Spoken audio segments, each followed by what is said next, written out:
In the Mayan calendar, the 21st of December, 2012, describes a constellation, the zenith, which only appears about every 26,000 years. From that, the Mayan calculations thereby conclude that, on December 21st, 2012, the Earth should lie on an imaginary line which joins the star which is above the left side of the constellation of Orion, with the central sun, respectively, the center of the Milky Way. The Sun encounters the Milky Way in a region which is formed by clouds of interstellar dust, and is called the Great Drift of the Milky Way by Earth humans. At the time of its setting, on the winter solstice on December 21st, 2012, the Sun appears directly in this rift, whereby it is positioned in such a way that the Milky Way, in all positions, right around, grasps the horizon. This thereby evokes the optical illusion that the Milky Way touches the Earth all around at all points, and the galaxy lies directly on the Earth. That is, on the whole, the end product of the recordings of the Mayan calendar. That should suffice, my friend. To say more would be too much of a good thing, as it would only promote the angst of the Earth humans, which, however, should not happen. Therefore remain silent about all the further explanations which we have given to you. Billy says, "Will do. But on the other hand, I still would like to say something regarding climate change, which also must certainly not be forgotten, which, however, will be deliberately disputed by the irresponsible scientists as well as by charitable organizations. This is because their palms are greased with amounts of money in the millions from big petroleum and tobacco companies as well as from notable multinational chemical companies and other companies, whereby false experts' reports are constructed by these purchasable experts, and they tell lies to the effect that there is no climatic warming and no catastrophe threatens. The criminal companies, which relate to this, gather behind them many of the scientists and organizations they have purchased and which are dependent on them, because they act on the premise that the population of the Earth, which is ignorant in the matters, and those scientists who point out climatic warming, would prefer to grant their belief to the lies of the purchasable scientists and organizations. It is therefore intended that the impression is thereby aroused that there is a very large number of good scientists and organizations which could prove that there is no climatic warming and, consequently, also no catastrophe is to be expected in relation to this. Truthfully, it does not only involve amounts of millions, rather high amounts in the billions, whereby the profit-greedy do not care if the world and the fundamentals of life for the entirety of humanity are destroyed. Everyone who is involved leads a conspiracy campaign through which the effective truth of climate change is disputed and thereby the enacting and implementing of worldwide, effective climate protection laws is meant to be prevented.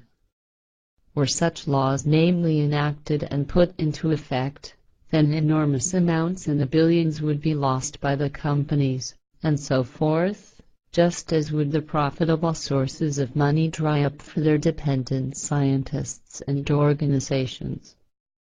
So they are vehemently at work with the false expert reports, which are pregnant with lies, with which they make an effort to boycott the really serious results of research by honest and good scientists and revile them as constructions of fantasy. Thereby a delay of decades has resulted in relation to measures to protect the climate, whereby the companies, and so forth, which disputed climate change, have earned many billions. But the truth is that climate change is taking place, and, actually, not alone through circumstances which, since time immemorial, have been emerging in natural ways. Rather, more than 75% is taking place through human-evoked factors.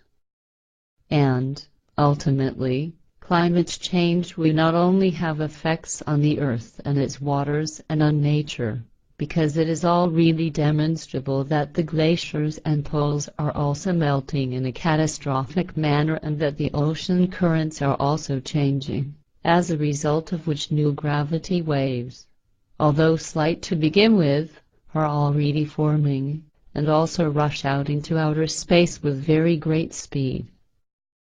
Therefore, the gravitational field of the Earth will also thereby change, not only through the threatening solar storms in the year 2012, which is, however, not only confined to the planet alone, rather it also has an effect out into outer space, that is to say, as an outer space gravitational tsunami. Climate change therefore does not change only the Earth, rather the effects are also carried into the solar system as far as the Kuiper belt, and perhaps still very much further out into outer space.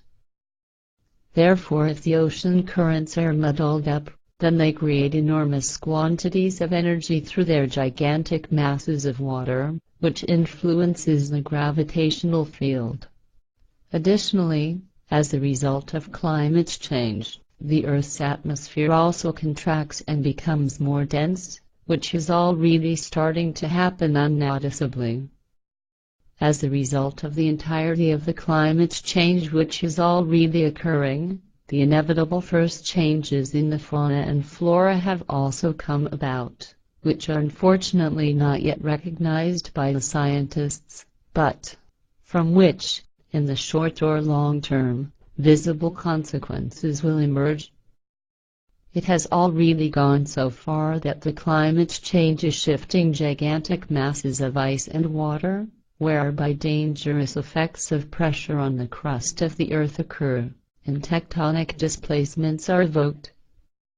That inevitably increasingly leads to severe earthquakes and volcanic eruptions, as is also the case as a result of big dams, which the narrow-minded scientists still, always, dispute, and, not seldom also because they do not want to admit the truth, or they are paid for their false calculations by billion-dollar companies. But what is not heeded with the necessary care is the fact that, as a result of the melting of the inland glaciers of all the countries as well as the melting of the glaciers of Greenland, the Antarctic and Arctic, the sea level is caused to rise and ultimately leads to catastrophic geological consequences. The gigantic ice expanses of Greenland, of both poles and of the inland glaciers of all countries, press, with many billions of tons of weight, on the lower stratum which is pressed deep into the crust of the Earth and in which powerful consolidation results. If the gigantic masses of ice now melt, then the pressure on the lower stratum diminishes. Consequently, this very quickly moves again towards the surface, and the reduction of tension thereby leads to the disappearance of the consolidation.